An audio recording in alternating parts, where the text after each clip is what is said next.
시청자 여러분 안녕하십니까. 11월 27일 JTBC 아침엔을 시작합니다. 먼저 오늘 아침 주요 뉴스입니다. 오늘 새벽부터 중부지방을 중심으로 많은 눈이 내리고 있습니다. 서울과 경기도 양평, 강원도 홍천에는 대설경보가 내려졌습니다. 경기 동부와 남서 내륙에는 20cm, 강원 지역엔 30cm 넘는 눈이 내릴 걸로 전망됩니다. 윤석열 대통령이 김건희 여사 특검법에 대해 또 거부권을 행사했습니다. 세 번째입니다. 여야는 다음 달 10일 재표결할 예정입니다. 트럼프 미국 대통령 당선인 측이 북한의 김정은 위원장과 직접 대화하는 방안을 논의 중인 걸로 전해졌습니다. 취임 초 북미 정상회담 개최 관측도 나오고 있지만 트럼프 당선인이 아직 최종 결정을 내리진 않은 걸로 알려졌습니다. 이스라엘과 레바논의 친이란 무장정파 헤즈볼라가 현지 시간 27일부터 60일간 휴전에 들어갑니다. 지상전이 벌어진 지 2달 만입니다. 하지만 휴전안이 타결된 날에도 이스라엘군은 레바논 곳곳을 폭격했습니다. 오늘 아침 세상에 흰 눈으로 덮였습니다. 중부지방을 중심으로 많은 양의 눈이 내리고 있어서 출근길 교통 혼잡도 우려되는데요. 여의도에 나가 있는 취재기자를 연결해 보겠습니다. 김재영 기자, 지금도 눈이 내리고 있습니까? 네, 제가 나와 있는 여의도 환승센터에는 조금 전까지만 해도 많은 양의 눈이 내렸는데 지금은 잠시 눈발이 잦아든 상태입니다. 대신 바람은 굉장히 많이 불고 있습니다. 올겨울 들어 첫눈인데 첫눈부터 말 그대로 폭설이 쏟아졌습니다. 새벽부터 많은 양의 눈이 내리는데 녹지 않고 쌓이면서 거리는 온통 눈으로 뒤덮였습니다. 또 기온이 내려가면서 눈이 도로에 얼어붙고 있는 모습입니다. 저희 취재진도 이곳까지 오는 길에 제설이 미처 되지 않아서 차량들이 더디게 움직이는 모습도 볼 수 있었습니다. 이곳 환승센터에서 출근길에 나선 시민들은 넘어질까 조심조심 걷는 모습입니다. 현재 서울에서는 북악산길과 인왕산길을 비롯해 일부 구간의 교통도 통제된 상태입니다. 여기에 또 바람도 강하게 불면서 서해안과 전남 남해안, 제주에는 강풍주의보까지 내려진 상태입니다. 네, 눈은 잠시 멈춘 것 같은데 혹시 언제까지 내립니까? 네, 이번 눈은 내일까지 이어질 전망입니다. 오늘 아침 서울과 경기 양평, 강원 홍천에 대설경보가 내려졌습니다. 그 밖에 수도권과 강원도를 중심으로는 제설주의보가 발효 중인데 특보구역은 더 늘어날 수 있습니다. 지금까지 서울 강북구와 경기 양평에선 19cm 넘는 적설량을 기록하고 있습니다. 앞으로 강원도에 많게는 30cm가량의 눈이 내리겠고 서울, 경기에도 10cm 안팎의 눈이 더 내릴 것으로 전망됩니다. 특히 기온이 떨어지면서 눈이 녹지 않고 얼어붙을 우려가 있기 때문에 안전에 유의하셔야겠습니다. 네, 눈이 많이 내렸지만 화재 사고도 있었는데요. 밤사이 사건 사고 소식 같이 전해주시죠. 네, 밤사이 서울 등 수도권은 폭설이 내렸지만 일부 지역에서 화재 소식도 이어졌습니다. 전북 전주시 장동에서는 어제 저녁 8시쯤 한 건설업체 차고지에 주차된 화물차에서 불이 났는데요. 불은 20분 만에 꺼졌고 다행히 인명피해는 없었습니다. 소방추산 4,600만 원가량의 재산 피해가 났습니다. 어제 오후 5시 반쯤에는 경기 김포의 한 특수장비 제조 공장에서도 불이 났는데요. 공장 건물 1개동을 태우고 화재 발생 약 40분 만에 꺼졌습니다. 지금까지 여의도 환승센터에서 JTBC 김재현입니다. 윤석열 대통령이 김건희 여사 특검법에 대해 또 거부권을 행사했습니다. 이번이 세 번째입니다. 윤 대통령이 취임 이후 거부권을 행사한 25번째 법안이기도 합니다. 다시 국회로 넘어온 법안은 다음 달 10일 재표결에 붙여질 예정입니다. 이재승 기자입니다. 윤석열 대통령이 김건희 여사 특검법에 세 번째 제2요구권을 행사했습니다. 정부는 유연성이 명백하다고 주장합니다. 야당이 그 유연성이 조금도 해소되지 않은 특검 법안을 또다시 일방적으로 처리한 것에 대해 매우 안타깝고 유감스럽게 생각합니다. 이로써 윤 대통령 취임 후 거부권이 행사된 법안은 25건으로 늘었습니다. 민주화 이후 노태우, 노무현, 이명박 등 역대 대통령의 거부권 횟수를 모두 더한 16건을 이미 넘겼습니다. 민주당은 거세게 반발합니다. 정부 여당이 문제 삼는 부분을 대폭 반영해 수사 범위도 줄이고 대법원장이 특검 후보를 추천하도록 바꿨다는 겁니다. 특히 국정농단 특검 출신인 윤 대통령이 김건희 특검법을 위헌이라 거부한 것도 말이 안 된다며 날을 세웠습니다. 특검이 위헌이라면 검찰총장 윤석열은 대통령이 되지도 못했을 것이고 이 정권은 애초부터 탄생하지 말았어야 할 정권 아닙니까? 애초 내일로 예정됐던 특검법 재표결 시점은 다음 달 10일로 늦춰졌습니다. 민주당은 여당 이탈표 공략을 위해 여론을 최대한 끌어모으겠다는 전략입니다. 국민의힘은 대통령의 거부권 행사 건의가 당론이었다며 재표결에서도 단일 대우를 강조했습니다.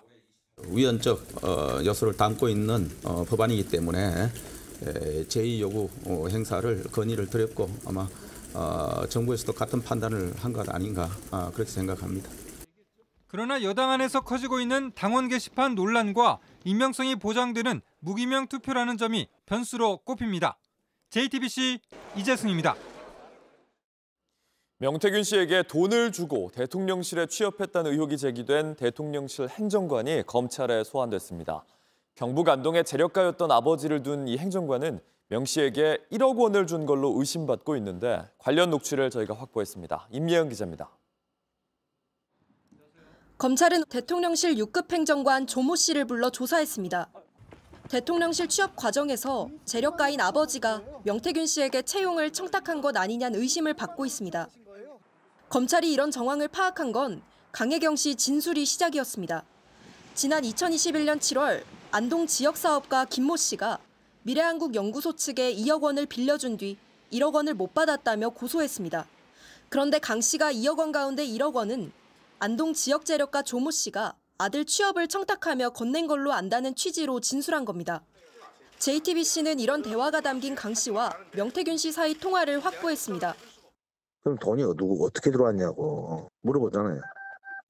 저는 그 아버지 이름으로 아버지 들어왔어요? 이름으로 저는 그 돈이 1억 들어왔었고 명 씨가 이 돈을 갚아야 하느냐고 묻자 아버지한테 확인해서 돈을 줘야 되겠네.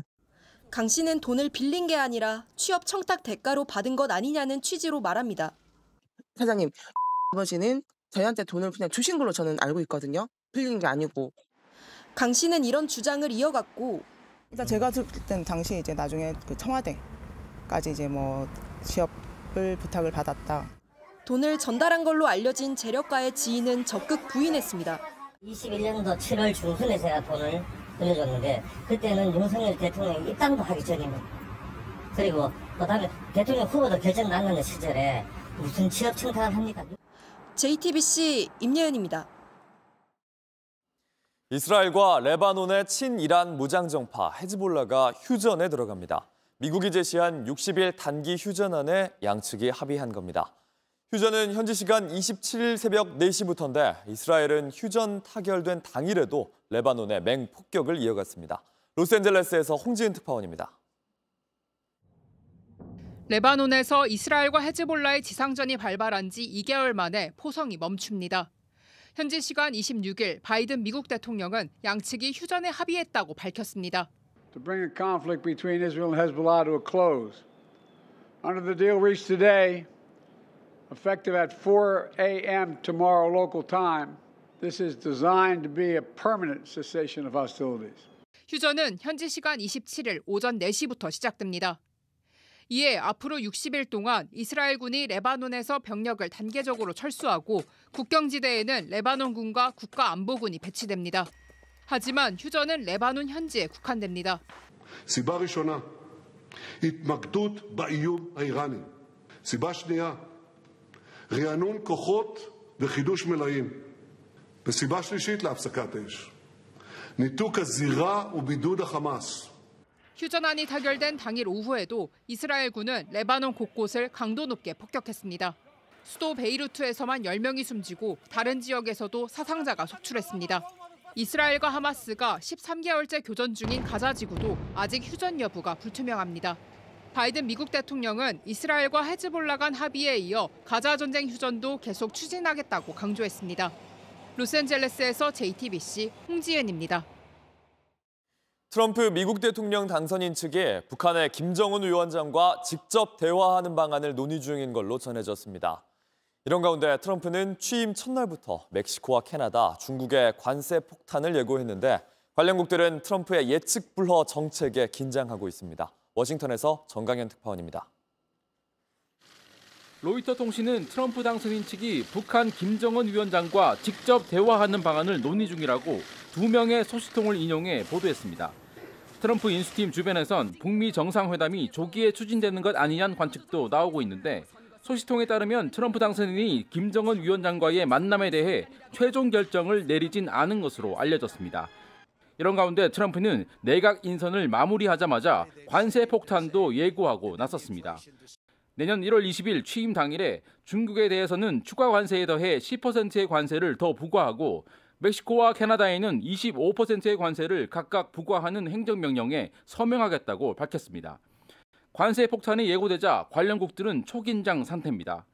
멕시코 대통령은 관세는 해결책이 아니라며 재고해달라는 뜻을 담은 친서를 곧바로 공개했습니다. La carta responde a estos dos temas que le está planteando y que vamos a seguir colaborando. Ahora, si aún así hay aranceles, pues lo que le decimos es, le va a afectar a la economía de Estados Unidos. 캐나다 트루도 총리도 트럼프와 직접 대화를 시도했고 중국 역시 무역 전쟁엔 승자가 없다며 달래기에 나섰습니다. 트럼프는 관세 폭탄을 예고하면서 이들 국가가 불법 이민과 마약 문제 대응에 소극적이란 이유를 들었습니다. 경제 외적인 사안과 관련해서도 관세를 협상용으로 쓰겠다는 의미로도 해석됩니다. 실제 트럼프는 선거 과정에서 대외 정책과 관련해 관세를 마치 정가의 보도처럼 활용하겠다는 뜻을 자주 내비쳤습니다. The word tariff is the most beautiful word in the dictionary. More beautiful than love. More beautiful than respect. 트럼프가 경제 외적인 문제에도 관세 카드를 수시로 활용하겠다는 의지를 드러내면서 한국 역시 방위비 분담금 문제 등에서 관세가 협상 카드로 동원될 가능성에 대비해야 한다는 지적도 나옵니다. 워싱턴에서 JTBC 정강현입니다. 트럼프 미국 대통령의 재선 이후 소셜미디어 X를 떠나는 이용자가 급증하면서 대체 플랫폼으로 블루스카이가 주목받고 있는데요. 블루스카이 이용자가 국내에서도 크게 늘어난 걸로 나타났습니다. 모바일 어플리케이션 조사업체 모바일인덱스에 따르면 블루스카이 월간 사용자는 지난달 59만 5천여 명으로 전달보다 10배 넘게 증가했습니다. 블루스카이는 트위터의 공동 창업자였던 잭 도시가 2019년 설립한 플랫폼으로 올해 2월부터 운영되고 있습니다. 온라인에서 화제가 된 뉴스, 화제가 될 뉴스를 골라 전해드립니다. 아침엔 소셜픽입니다. 어제 열린 KBO 시상식에선 많은 선수가 수상의 기쁨을 누렸습니다. 하지만 선수들만 있는 건 아니었습니다. 가장 공정한 판정으로 매끄러운 경기 진행을 이끈 심판상 수상자는 김정국 심판위원입니다. 축하합니다. 올해 21년 차 김정국 심판위원은 이번 시즌 종합평가에서 가장 좋은 성적을 받았는데요. 트로피와 300만 원의 상금이 주어졌습니다. 내가 이름을 들어본 적이 있던가? 상 받을 만한 심판을 했나? 이렇게 생각했을 사람들에게 이 소감이 전해졌습니다. 저 심판이라는 직업이 경기가 끝난 후에 이름이 거론이 안 되는 심판이 가장 좋은 심판이라고 얘기를 들었습니다. 이름이 거론이 안 될 일은 없겠지만 최대한 그 빈도를 줄여나갈 수 있는 심판이 되도록 노력하겠습니다. 올해 세계 최초로 KBO 리그에 자동 투구 판정 시스템 ABS가 도입된 이후 인간 심판의 판정십이나 불공정성 등의 문제와 함께 로봇과 인간 심판의 공존이 중요한 숙제로 떠오르기도 했는데요.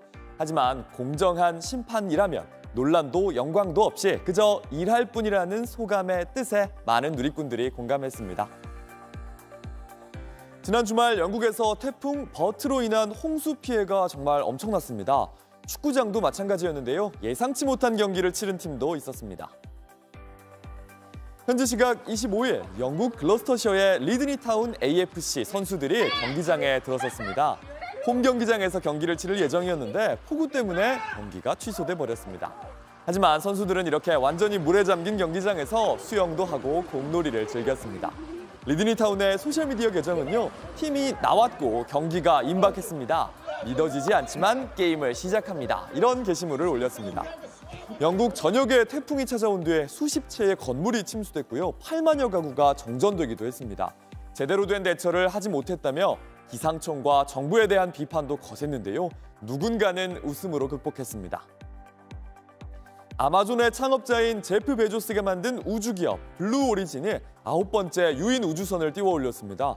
그런데 우주 관광을 떠난 여성에게 악플 논란이 벌어졌습니다. That's our planet. Oh my God, that's space.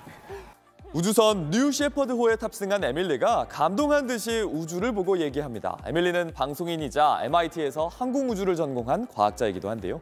이 영상이 온라인에 올라간 뒤에 여성이라고 특별할 것도 없다. 우주인 중에 자기가 가장 섹시하다고 생각하냐? 이렇게 영상 속의 인물을 성적으로 대상화하거나 비난하는 반응이 이어졌습니다. 이번 비행으로 에밀리는 우주로 떠난 100번째 여성이란 기록을 남기기도 했는데 비난이 이어지자 회사는 이 영상을 게시 중단했습니다. 에밀리는 가장 완벽한 꿈을 이룬 뒤에 창밖을 보면서 울어야 했다. 그러면서도 인터넷에 작은 사람들에게 시간을 쓰지 않겠다. 우주를 본 자신의 반응에 대해 어떤 사과도 않겠다고 말했습니다. 블루 오리진은 결국 다시 영상을 올렸습니다. 우주 탐험가협회에 따르면요, 지금까지 714명이 우주를 여행했다고 합니다. 온라인에선 어린 소녀들이 당신에게 감사할 것, 이런 반응도 뒤따랐습니다.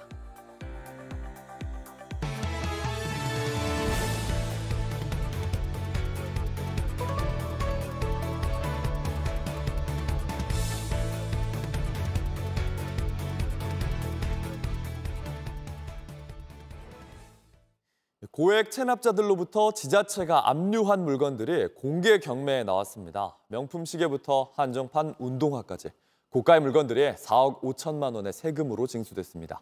오원석 기자가 직접 다녀왔습니다. 명품 가방부터 고가 시계까지 챙겨가는 이 사람들. 시청 징수과 직원들입니다. 세금 체납자는 큰 소리칩니다. 돈이 없어서 세금 못 내는 걸 죄인 취급하고 앉아가지고 저렇게 세금 5천만 원을 내지 않고 버티다 1,000만 원가량 물건을 압수당했습니다. 이렇게 압수한 물품들 모아뒀다가 공매에 내놓습니다. 경기 용인시에서 압수된 이 시계는 시가 1,000만 원짜리입니다. 중고시세가 약 한 700만 원대에 이제 형성이 되어 있고요. 150만 원짜리 골프채 세트도 35만 원부터 입찰할 수 있습니다. 금 3돈짜리 현재 시세가 140만 원가량 하는데 이곳에서는 경매 시작가가 96만 원 정도 합니다. 저도 마음에 드는 물건을 발견했는데 직접 입찰에 참여해 보도록 하겠습니다. 고가 양주를 시장가 절반 정도에 입찰했습니다. 낙찰되기는 쉽지 않습니다. 웬만한 중고 시세의 절반 수준이다 보니 매년 수천 명이 찾아옵니다. 가방 같은 게 가품이 아니라는 게 확실하니까 그게 또 좋은 것 같아요. 새 주인을 찾아간 물건은 800여 개. 경기도는 세금 약 4억 5천만 원을 징수했습니다. 뭐 체납액을 많이 이렇게 걷어가지고 이렇게 충당한다는 게 아니라 이제 고액 상습 체납자에 대한 강력한 이제 의지를 좀 보이는 거거든요. 세금을 내지 않고 버티면 아끼던 물건으로 갚아야 할 수 있습니다. JTBC 오원석입니다. 올해 프로야구 시상식의 마지막을 장식한 주인공, 바로 기아의 김도영 선수였습니다. 최우수 선수, 장타율상, 득점상까지 정말 상을 쓸어 담았는데요. 시상식의 별들을 홍지용 기자가 정리했습니다. 저는 올해 팬분들 땜시 살았습니다. 감사합니다. 프로 데뷔 3년 만에 최우수 선수 MVP에 오른 김도영은 모든 것을 이뤘습니다. 장타율상과 득점상까지 3개의 상을 쓸어 담았습니다. 21살의 나이, 지금껏 느끼지 못한 야구 인생 최고의 순간일 테지만 기쁨은 되도록 누르고 몸은 최대한 낮췄습니다.